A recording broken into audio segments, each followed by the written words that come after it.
Well, we've been doing our yearly interviews, and this is my chance also, where I've got Mr. Quayle, just to do a catch-up, because we don't do the regular Fridays anymore, and you always want me on Zoom, and you know what I think about all that. But on a serious note, things are moving very fast, so I'll put this interview straight out. Cases coming, going, and that sort of thing. Yeah. We've had, a wobble too, but they were expected. How are we with COVID now, and the chances of getting to the next level? Well, I can't see us moving to level 3 for some time. I'll be straight on that point, given the infection rates in the United Kingdom, especially in the north, and the rest of Europe. Let's not forget that France, Italy, Spain are all, their cases are going through the roof, and France is considerably worse than the United Kingdom. So it's not looking good for the time being. We have had 3 cases on the island, but I'm delighted that they've all been with people who've been highly responsible. They've followed the isolation to the letter of the law, and it's not caused us any problems. And that shows that our testing facility is good and is working. However, once you allow people to go off the island, which we did when we moved from stage 5 to 4, obviously parking, patient repatriation and key workers, then we knew we were going to get cases on the Isle of Man. But if you look at, everyone mentions New Zealand as a really good situation. New Zealand, I think, went 103 days. We went 108, but even then New Zealand were only 103 days because they didn't count people in quarantine. They literally had only gone 8 days without any cases in New Zealand. So based on the New Zealand interpretation, we're still doing well, but we can't be complacent because everyone is coming through the north to get back to the Isle of Man.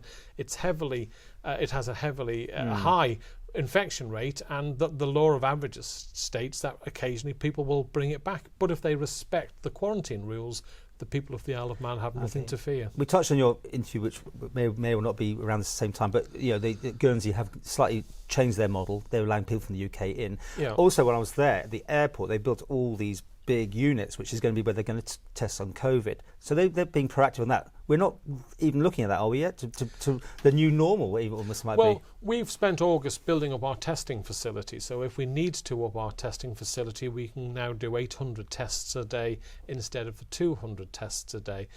Obviously, we moved to allow the 7-day testing if people wanted it, as long as they weren't having a front-facing job. So if you work at the hospital, sadly, if you're a teacher or you're working in a shop, you would still have to quarantine for the 14 days. It's not one though, isn't it? You let them go to the shops and they can walk alone, but they can't do a lot. I mean, you get a test for 50 quid. It's not like you can actually go back to normal in any way. You can go to work, as subject to having a proper system in place that you don't. So it's an option for people. Guernsey did the trial before us. They didn't have any cases. The same day we announced our first case, they had a case. The mathematics you've got to look at the risk. And if you look at the risk in the regions around Guernsey, with people travelling to Guernsey, there's a lower infection rate than there is in the northwest.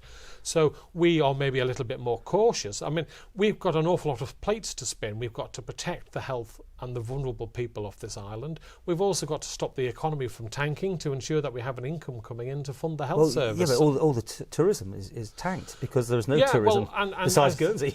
And that's right, but you have to be logical and say, sadly, no matter where you are, the United Kingdom tourism has tanked. It's a smaller percentage, as luck would have it, in our economy, but it's still an important percentage. And we've just had to concede that this year, other than the Guernsey bridge, 4,700 people just in August alone. So thank you very much, Paul, for travelling there. No, I loved it down there. Yeah. I was surprising. I wasn't sure what to expect, but they it seemed like they liked us. We liked them. And it literally was 50-50, which was real. And that's helped a little bit. It obviously hasn't cured it, but because we opened up so quickly, our restaurants are saying that on the Friday, Saturday especially, they are there and with greater numbers. A little bit quieter in the weekdays. And we'll do the same in Guernsey, because I see all these Maxis in a restaurant. So we're putting money into economy. So it's helping, but we are giving support to our tourism sector, and we're going to have to look at that. I can't, we're hopeful that come Easter we'll be in a position where there'll either be a vaccine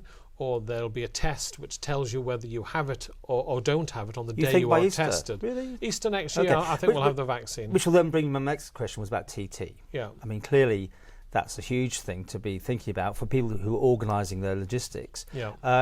you're going to have to call it at some point. I don't know how near it was last time round, but that was because everything was just happening anyway. But yeah, I think we called it in about March, April time. Yeah, we called it. When will you call it this 2021 one?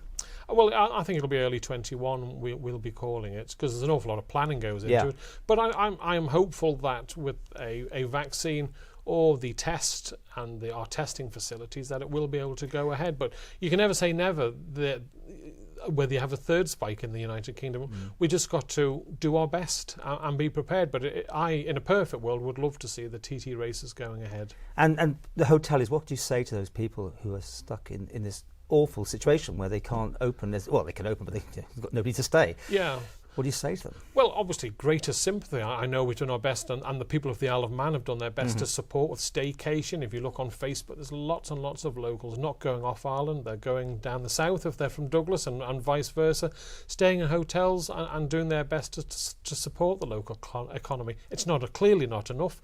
We as a government are making a payment on the bed spaces and giving support to businesses.